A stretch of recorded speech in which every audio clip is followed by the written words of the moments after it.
Hey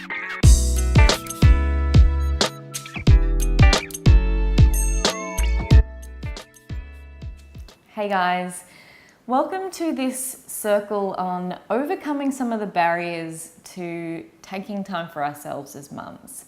I hope you'll forgive me tonight. I'm not going live given the shitty week that I've had. I don't know, that somehow this feels safer not being or knowing that you're not actually watching me as I film this. So hopefully you'll forgive me for not following through with my promise to be live tonight. I just don't feel that I'm up to it, but I still wanted to be with you. And while this video is playing for you, I'm going to be live in our Facebook group. So that way I can be in my PJs and responding to you via text without needing to worry about losing it, which is how I feel at the minute. But luckily with the safety of filming it earlier, I can edit out when I need to and when I need to take a break. So thank you for your understanding. And let's get into this topic of conversation. So last time we chatted, there were some really great questions that came up, and a lot of them were around taking time for ourselves and why a lot of us feel like we can't. So for some of us, the big one is guilt, and that's a big focus that I want to chat to you about today. So feeling guilty about taking that time. Why do we feel guilty? Our husbands don't feel guilty, or our partners don't feel guilty. They just take it. So why is it that we feel this guilt in our heart when we take time away? Like it's our job and our sole job to look after these babies or these kids. I don't have an answer. I wish I did. But I think a part of it is the expectations we have on ourselves, our comparison to what it looks like in other families and what we think it looks like, what we expect it to look like in other families.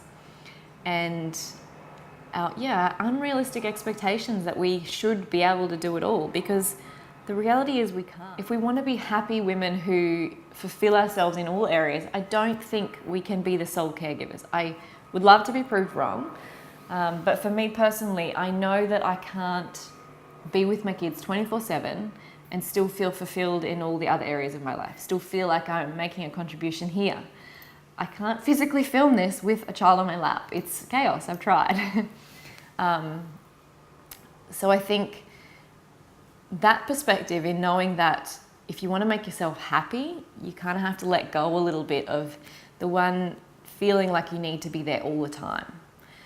And a big thing for me, I've found that has helped with overcoming the guilt is making sure when I am there, I'm really there. So when I was home 24/7, so when I didn't have any childcare and I had the boys all the time, I often found I was there, but I wasn't really there. Like I'd have my phone on me, I'd be trying to do some work on my phone, trying to connect, but I wasn't really 100% there with the boys. I wasn't really present. They'd come and ask me something and I'd kind of have that slightly annoyed feeling of, oh, just give me 5 minutes. And that wasn't fair on them, and it wasn't fair on me either, because I was feeling stressed in my day unnecessarily instead of when I'm with them, just being with them. And now this doesn't mean I don't ever pick up my phone when they're there, because that would be a total lie. I do.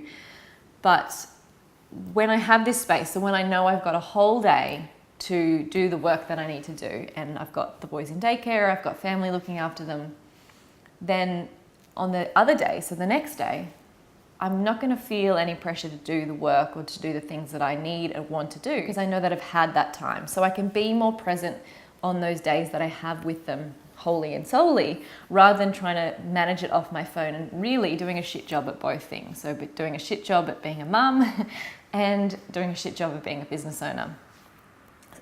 So whether you've got a business or not, it doesn't really matter. If it's you following your passion, if you give yourself space and time to do that, or if it's just you practicing self-care and giving yourself space and time to look after yourself well, if you give your kids that equal time, or it doesn't even have to be equal, but if you give your kids that time, that solely undivided attention that they want, doing whatever it is they want, even if that means playing on the floor with Lego for an hour, then you can feel less guilty about taking the time for yourself, because you've also given them what they need. And it becomes just a balance. And the other thing that I've found that really helps to stop me feeling so guilty is kind of taking a bit of a step back from being in the situation and thinking, what is it I want to actually teach my kids about taking time for themselves? And when I do that, I step back and I think, I want my kids to know it's okay to take time for you. That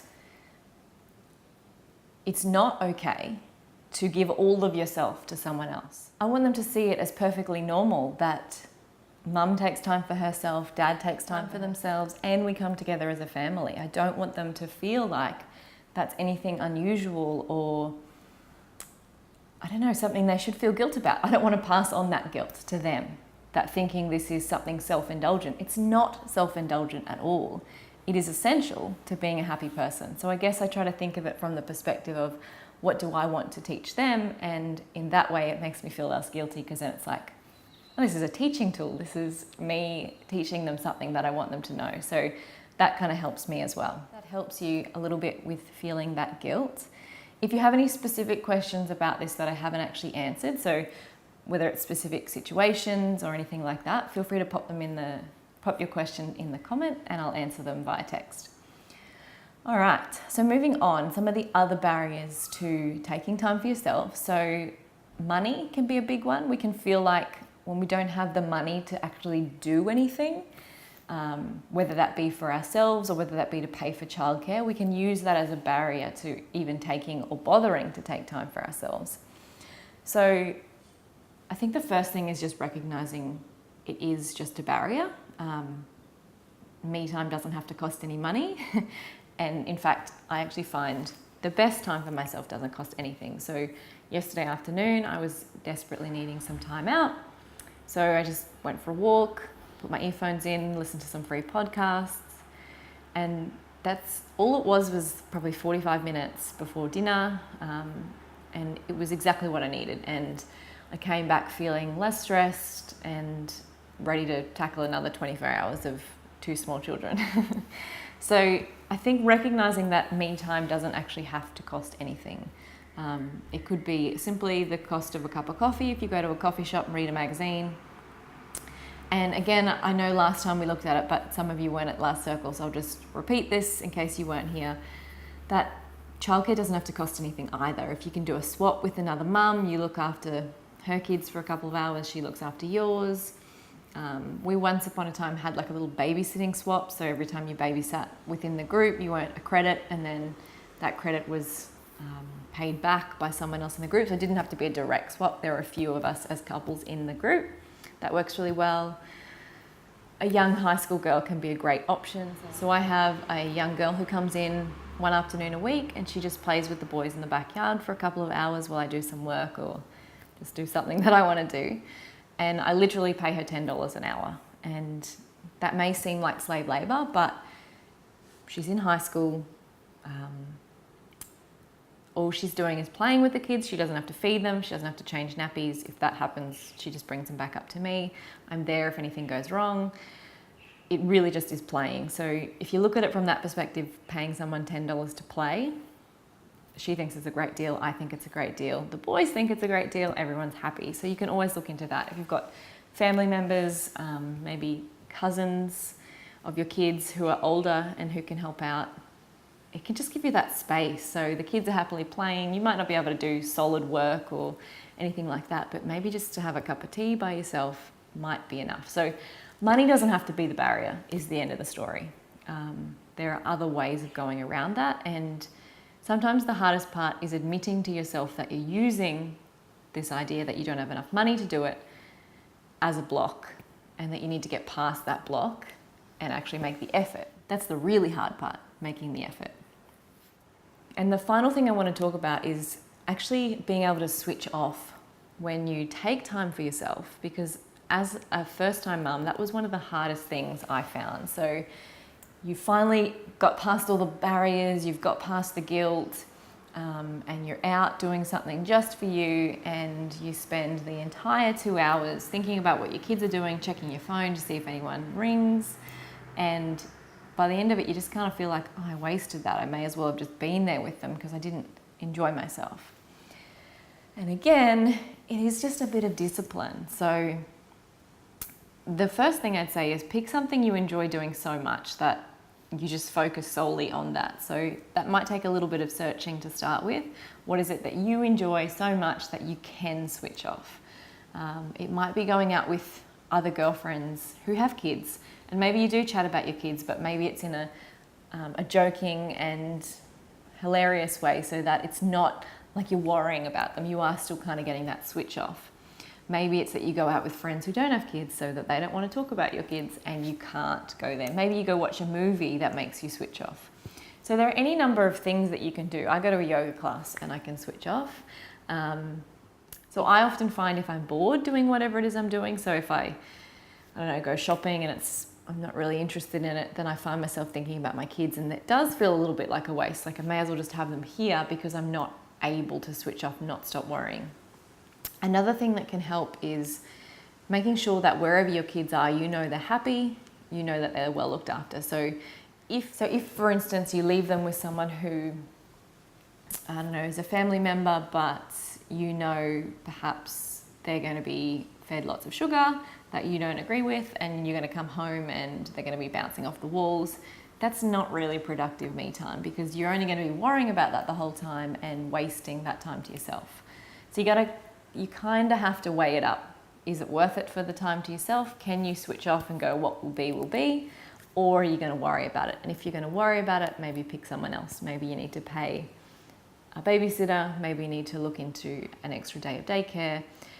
And again, don't feel guilty if you're not working on that extra day of daycare. It's totally fine. Think about 50 years ago, our communities were so much better at this. Even longer than that, 100 years ago. We had grandparents who were around looking after kids for us. We had aunties and uncles who were in the same sort of stage as us, who had their own kids, so kids would just go and play. The streets were considered safer, so you just go out and play in the street. Like I think back to my childhood and I spent so much time just roaming the streets, and that was fine because I lived in a cul-de-sac. My parents knew where I was at this house or that house. And that community is different now. We don't have that ability to just be like, yeah, go play next door, that's fine. So I think give yourself a big break when you think about taking time for yourself, because we used to get that from our community, but now our lack of community means that we kind of have to pay or find other options to get that time for ourselves. All right, so I hope that helps you today. So we've been through guilt, we've been through some blocks like money and how to switch off when you actually do get that time to yourself. If you have any other blocks that you're really dealing with, why you're struggling, please put a question in the comments and I'll make sure I'll answer. So I'm online right now as you're watching this, and even if you're watching this later, feel free to write a comment. I'll come back to it anyway. Thank you for your understanding that I haven't done a live circle tonight. Thank you for joining me, and thank you for all your support as always. Namaste.